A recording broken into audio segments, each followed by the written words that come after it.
Hello class. हम संघवाद पढ़ रहे हैं। संघवाद में हमने अब तक ये देख लिया कि संघवाद क्या है, संघवाद कितने प्रकार से काम कर सकता है, संघवाद की विशेषताएं क्या हैं। भारत जैसा देश अगर संघवाद यहाँ पे है तो भारत में उसको चेक भी किया कि किस किस लेवल पे हम संघवाद के क्या क्या वो जो भी नियम है उसे पूरी तरीके से भारत फॉलो कर रहा है। अब देखें कि भारत का संघीय स्वरूप, इसमें भी हमने देखा कि 3 तरीके से, केंद्र सरकार, राज्य सरकारें, फिर स्थानीय स्वशासन। और हमने देखा कि स्थानीय स्वशासन को महत्व ज़्यादा दिया गया क्योंकि केंद्र भी चाहता है कि वो गाँव का विकास हो, राज्य सरकारें भी चाहती हैं कि गाँव का विकास हो। इसलिए भारतीय संविधान में स्थानीय स्वशासन की बात की गई और स्थानीय स्वशासन को जब महत्व दिया गया तो उसको हम देखें कि भारत में स्थानीय स्वशासन किस तरीके से काम करता है। तो स्थानीय स्वशासन में 2 तरीके से काम होता है। पहला तो जो ग्रामीण स्तर है, भारत गांव का देश है तो गांव स्तर पे शासन की व्यवस्था है, और जो कस्बे हैं या नगर क्षेत्र हैं, शहरी क्षेत्र हैं, वहाँ पर नगरीय स्थानीय स्वशासन काम करता है। तो ग्रामीण स्तर पे पहले देखते हैं। पहले होती है ग्रामीण स्तर पे ग्राम सभा। ग्राम सभा का चुनाव नहीं होता। क्लास 6 में भी आप पढ़ चुके हैं कि ग्राम सभा वो है जिसमें 18 साल या फिर वोट देने की एज जिनकी हो चुकी है, वो सभी वयस्क कहते हैं ना कि यहाँ पे यूनिवर्सल एडल्ट फ्रेंचाइज है, तो वो सभी लोग जिनको वोट देने का अधिकार है, वो चाहे अमीर हैं, गरीब हैं, किसी भी जात मत मजहब या मेल फीमेल जो भी हैं, सबको ये ग्राम सभा का सदस्य माना जाता है। ये ग्राम सभा के सदस्य ही ग्राम पंचायत का निर्माण करते हैं। तो ग्राम पंचायत के लिए चुनाव होता है। अभी चुनाव संपन्न हुए हैं। तो गांव में देखेंगे कि प्रधान पद के लिए, मुखिया पद के लिए चुनाव लड़े जाते हैं।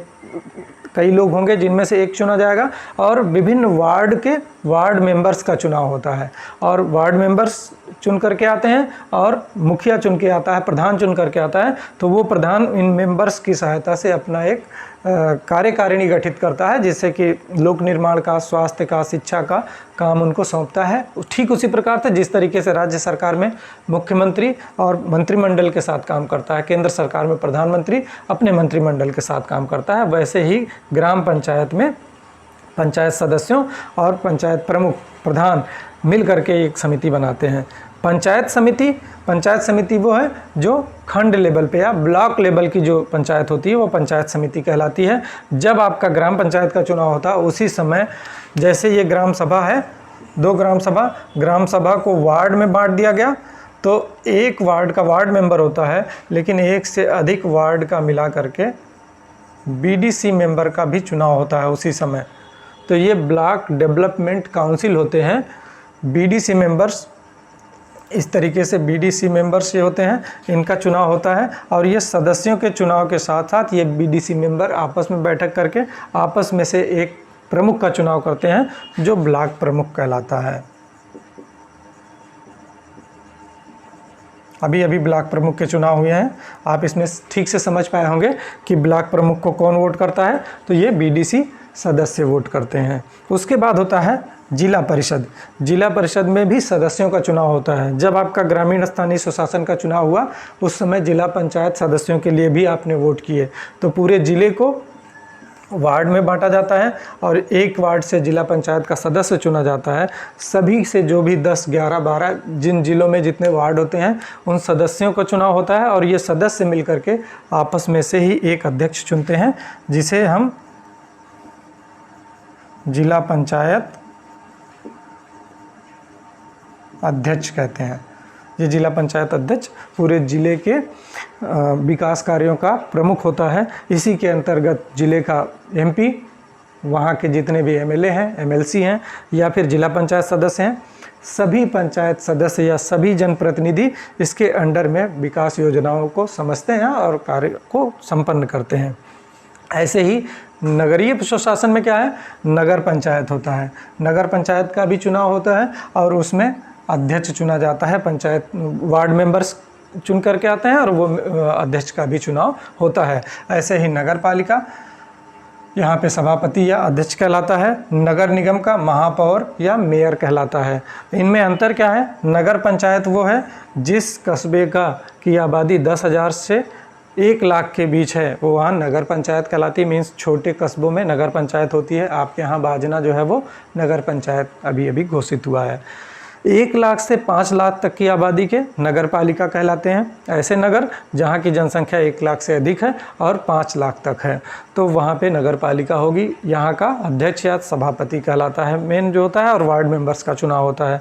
और 5 लाख से अधिक जनसंख्या के जो नगर हैं वहाँ नगर निगम होता है, उसका मेयर या महापौर कहलाता है, जो मुखिया होता है, अध्यक्ष होता है, और ये सदस्यों की सहायता से काम करते हैं।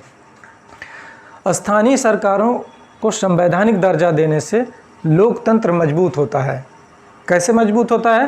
पहला देखें तो दुनिया में लोकतंत्र का ये सबसे बड़ा प्रयोग है भारत का स्थानीय स्वशासन या लोकल सेल्फ गवर्नमेंट। क्यों? क्योंकि यहाँ पर 36 लाख चुने हुए जनप्रतिनिधि आते हैं। इन सभी चुनावों के माध्यम से ग्रामीण प्रशासन और नगरीय स्वशासन से 36 लाख जनप्रतिनिधि चुन करके आते हैं। वार्ड मेंबर्स हो गए, बीडीसी मेंबर्स हो गए, ब्लॉक प्रमुख हो गए, प्रधान हो गए, अध्यक्ष हो गए, महापौर हो गए, ये सभी चुन करके ये 36 लाख जनप्रतिनिधि हर 5वें वर्ष या चुनाव होने पर चुने जाते हैं। ये इसलिए दुनिया में लोकतंत्र का सबसे बड़ा प्रयोग भारत का स्थानीय स्वशासन है।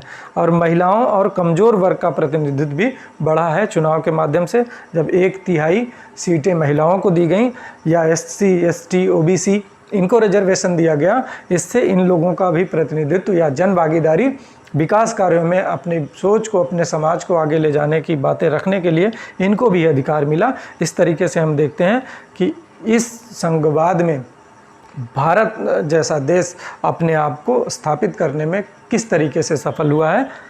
उम्मीद करता हूं कि आपको ये अध्याय पूरी तरीके से समझ आया होगा। अगले दिन हम इसी अध्याय के सारे क्वेश्चन आंसर्स डिस्कस करेंगे। धन्यवाद।